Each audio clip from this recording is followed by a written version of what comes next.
alat pendeteksi COVID-19 buatan anak bangsa yaitu Genos C19 akan segera digunakan di Stasiun Senen, Jakarta. Hebatnya, Genos ini memiliki akurasi mencapai 97%. Dengan alat ini, pengguna nantinya hanya dikenakan biaya sekitar Rp20.000 saja.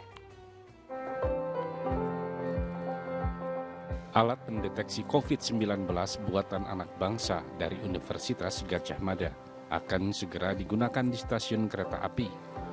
Sabtu kemarin, alat yang dinamakan Genos C19 ini diuji coba oleh Menteri Koordinator Bidang Kemaritiman dan Investasi Luhut Binsar Panjaitan yang hadir bersama Menteri Perhubungan Budi Karya Sumadi.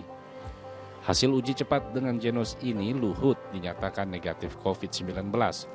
Selain di stasiun, rencananya Genos juga akan digunakan di terminal, bandara, pelabuhan, dan tempat transportasi umum lainnya. Pak Budi di Perhubungan sudah memakai ini dan akan dikembangkan, dan kita akan dorong semua public area juga memakai ini karena ini sudah dirilis di-endorse oleh Kementerian Kesehatan.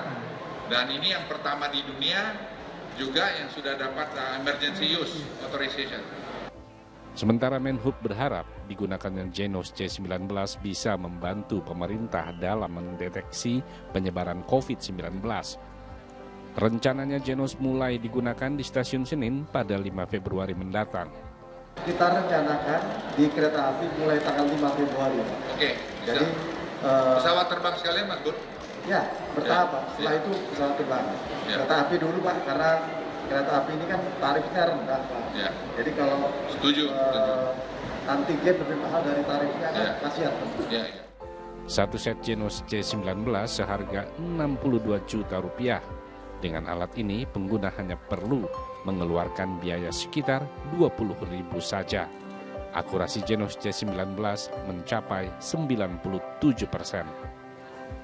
Abdul Haris melaporkan dari Jakarta.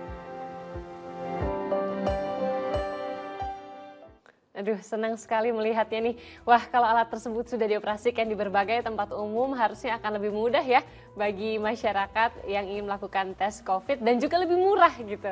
Tapi meskipun ada pro dan kontra di masyarakat tentang alat ini, seperti semua yang baru pasti ada pro dan kontranya Pak Ustaz ya. Saya ingin menanyakan, apakah ini bisa dikatakan sebagai bentuk ikhtiar kita Pak Ustaz dalam masa pandemi seperti ini? Ya, pertama kita perlu memberikan apresiasi ya atas inovasi putra-putri bangsa Indonesia untuk memberikan solusi keluar dari persoalan pandemi COVID ini ya.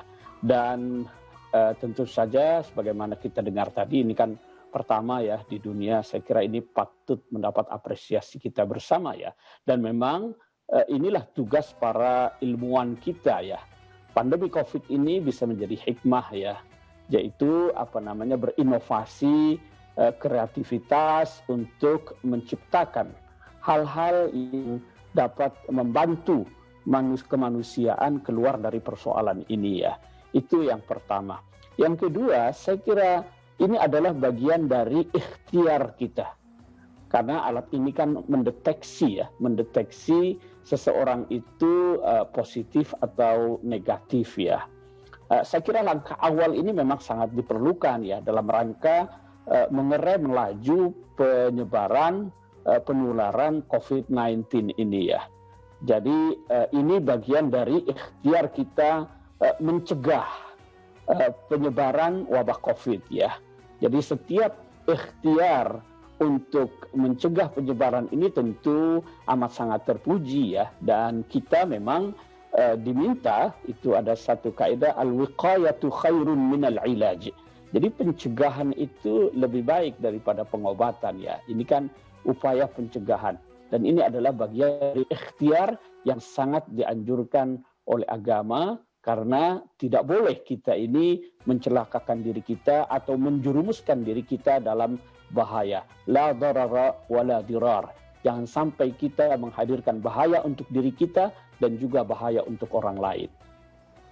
Ustaz, tapi bagaimana sih jika kita melakukan sebuah ikhtiar gitu Ustaz ya, tapi dalam ikhtiar yang kita tempuh ini ternyata belum mendapatkan hasil yang maksimal. Tentu pasti sebagai manusia biasa, terkadang atau tidak jarang kita akan merasa kecewa seperti itu ya Ustaz. Ya betul, kesempurnaan itu hanya milik Allah Subhanahu wa Ta'ala. Dan kita diminta untuk berikhtiar, berusaha sekuat atau semampu kita ya dalam kapasitas kita sebagai manusia. Maka dalam Al-Quran itu dikatakan la yukallifullahu nafsan illa wus'aha. Allah tidak membebani kita dengan sesuatu yang di luar kemampuan kita. Prinsipnya dalam berikhtiar terus secara maksimal. Hasilnya tentu kita serahkan kepada Allah Subhanahu wa Ta'ala. Ustaz, dan ini juga berlaku untuk semua ikhtiar ya Ustaz ya. Mau dalam bidang pendidikan, kesehatan, sampai nyari jodoh juga sebenarnya harusnya gini Ustaz ya. Diusahakan maksimal, yang penting hasilnya diserahkan lagi kepada Tuhan Yang Maha Esa, kepada Allah Subhanahu wa Ta'ala Ustaz ya.